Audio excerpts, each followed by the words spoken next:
अब मुझे खुद से ही प्यार हो गया है। अंकिता, यह कैसे पराठे सेके हैं तुमने? क्या तुम्हारी माँ ने तुम्हें पराठा सेकना भी नहीं सिखाया ढंग से? कमला जी ने नाश्ता करते हुए अपनी बहू से गुस्से में कहा। लाइए मम्मी जी, यह मत खाइए, मैं दूसरा सेक देती हूँ। बहू अंकिता ने डरते हुए कहा। रहने दे, मेरी तो किस्मत ही फूटी थी जो तुझ जैसी बहू मिली है जिसे कोई भी काम करना नहीं आता। कमला जी की आवाज़ और भी ज़्यादा ऊंची हो गई। अंदर ऑफिस के लिए तैयार हो रहा रोहित सब सुन रहा था। उसने अंकिता को आवाज़ देकर अंदर बुलाया और बोला, तुम्हें कितनी बार समझाया है कि खाना बनाने में मन लगा लिया करो, लेकिन सुनती ही नहीं हो। रोज़ रोज़ मम्मी का मूड ख़राब कर देती हो। अंकिता की समझ में नहीं आ रहा था कि वह क्या करे। उसने अपने हिसाब से तो पराठे अच्छे ही बनाए थे, जिसे ससुर अरविंद जी ने बड़े मन से खाया था, लेकिन सासू माँ को पता नहीं क्यों उसकी बनाई कोई भी चीज़ अच्छी नहीं लगती। रोहित ने अंकिता से प्रेम विवाह किया था। कमला जी इस रिश्ते के खिलाफ थी, क्योंकि दोनों अलग अलग जाति के थे। अरविंद जी ने बहुत समझाया बुझाया, तब जाकर कहीं राज़ी हुई थी वह, लेकिन दिल से वह उसे ना अपना सकी थी। अंकिता रोहित के साथ ही ऑफिस में जॉब करती थी, लेकिन रोहित ने शादी के बाद उससे कहा, देखो अंकिता, मम्मी वैसे ही शादी के खिलाफ थी। तुम जॉब करोगी और दिन भर घर से बाहर रहोगी तो उनका दिल कैसे जीत पाओगी? तो अभी तुम जॉब छोड़ ही दो तो ठीक रहेगा। अंकिता को भी रोहित की ये बात ठीक लगी। उसने अपनी अच्छी खासी जॉब छोड़ दी। घर में सास ससुर के अलावा जेठ जेठानी, एक देवर और एक ननद भी थी। जेठानी जी जानती थी कि सासू माँ अंकिता को पसंद नहीं करती। इसी बात का फ़ायदा उठाकर वह घर के कामों से कन्नी काट लेती। ननद कॉलेज जाती थी, वह भी कोई काम नहीं करती थी। कमला जी तो वैसे ही हरदम उससे चिड़ी ही रहती थी। अंकिता सुबह से लेकर रात तक चक्कर गिनी सी नाचती रहती, फिर भी सबके मुंह बनते रहते।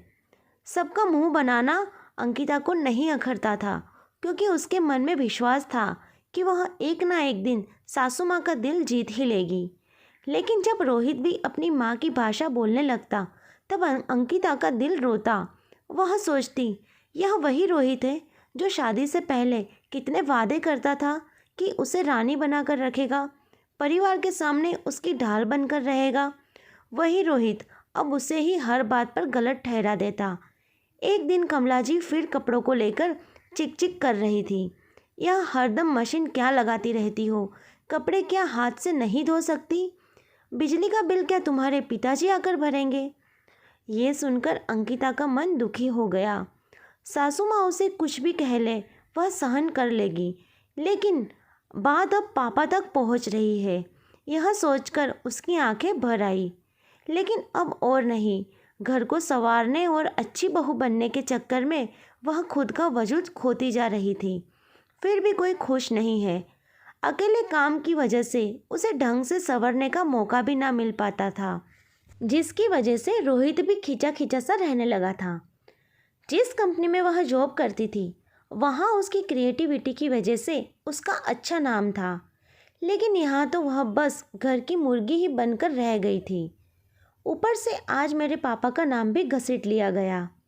उसने मशीन में कपड़े धोकर सुखाए और अपने रूम में चली गई। एक कोने में समेटकर रख दिए गए लैपटॉप को उठाया और कुछ कंपनी में अपना रिज्यूम पोस्ट करने लगी। भाभी, आज खाना नहीं बनेगा क्या? मम्मी कब से आवाज़ दे रही है।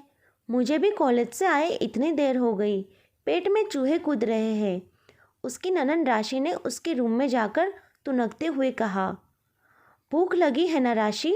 तो भगवान ने तुम्हें भी दो हाथ दिए हैं, कुछ बना लो ना, मैं अभी कुछ ज़रूरी काम कर रही हूँ। राशि ने यह बात और भी नमक मिर्च लगाकर कमला जी को बताई। घर में कोहराम मच गया, लेकिन अब अंकिता को कोई फ़र्क नहीं पड़ा। अपना रिज्यूम पोस्ट करने के बाद वह अपने कपड़ों की अलमारी खोलकर बैठ गई।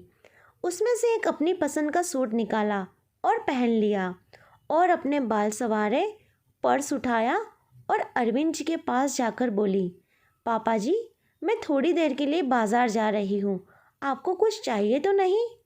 अरविंद जी उसका यह रूप देखकर प्रसन्न हो उठे। नहीं बेटा, कुछ नहीं चाहिए, तुम जाओ। और यहाँ की चिंता मत करना। मार्केट से उसने अपना कुछ घरेलू सामान और खाने पीने की चीज़ें ली और घर आ गई। रात को जब रोहित ऑफिस से आया तो कमला जी ने खूब कान भरे।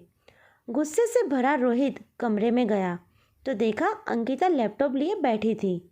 यह सब क्या नाटक बना रखा है अंकिता? मम्मी बता रही है कि तुमने दिन में खाना भी नहीं बनाया और बिन बताए कहीं चली भी गई थी। क्या है यह सब? रोहित, इस घर में सारे काम करने का ठेका सिर्फ मेरा है। भाभी कुछ नहीं करती, मम्मी जी उन्हें तो कुछ नहीं बोलती, फिर भी मैं बिना किसी शिकायत के काम में लगी रही, अपने आप को, अपनी सारी योग्यताओं को किनारे करके। रोहित, आपने भी तो 7 फेरे लेते वक्त 7 वचन दिए थे। कहाँ गए वह वचन और कहाँ गए वह वादे? आपकी बात मानकर मैंने जॉब छोड़ दी ताकि सबको अपना बना सकूं। लेकिन अपना बनाना तो दूर, आज मेरे पापा को भी बीच में घसीट लिया गया। तो अब मैं फिर से जॉब करूंगी, पैसे कमाऊंगी। मेरे पापा ने मुझे इस योग्य तो बना ही दिया है कि बिजली का बिल भर सकूं। अंकिता ने यह बातें जानबूझकर कुछ तेज़ आवाज़ में बोली, क्योंकि वह जानती थी कि सासू माँ, जेठानी और ननंद कमरे के बाहर कान लगाए खड़ी है, उसके और रोहित के बीच के झगड़े को सुनने के लिए। उसकी बात सुनकर रोहित सक पका गया। अचानक तुम्हें क्या हो गया अंकिता? यह जॉब की बात कहाँ से उठ गई? रोहित, दरअसल अब मुझे खुद से प्यार हो गया है। मैं अपना वजूद, अपना करियर भुलाकर सबको खुश करने चली थी, लेकिन भूल गई कि हाँ तो किसी को भी मैं पसंद हुई ही नहीं। मैं तब भी हंसते हंसते सब सह लेती, लेकिन आज जब मम्मी जी ने कहा कि बिजली का बिल क्या मेरे पापा भरेंगे, तब मुझे अपनी लाचारी का एहसास हो गया। तो अब मैं लाचार, बेबस बहू बनकर नहीं रह सकती। ऑफिस में मेरी क्या रेपुटेशन थी, यह तुम भी अच्छी तरह से जानते हो। बाहर खड़ी कमला जी को अब पछताने के सिवा कुछ हाथ ना लगा और जेठानी भी अंकिता की बातें सुन इधर उधर देखने लगी। रोहित भी समझ चुका था कि अब अंकिता अपने कदम पीछे नहीं लेगी, तो उसने भी उसका साथ देने का निश्चय कर लिया, क्योंकि अंकिता की बात तो सही थी, वह अपने किए वादों को नहीं निभा सका था। वीडियो अच्छी लगी हो तो लाइक और शेयर ज़रूर करें और चैनल को सब्सक्राइब करना बिल्कुल ना भूलें। अब मिलते हैं अगली कहानी में, तब तक के लिए बाय।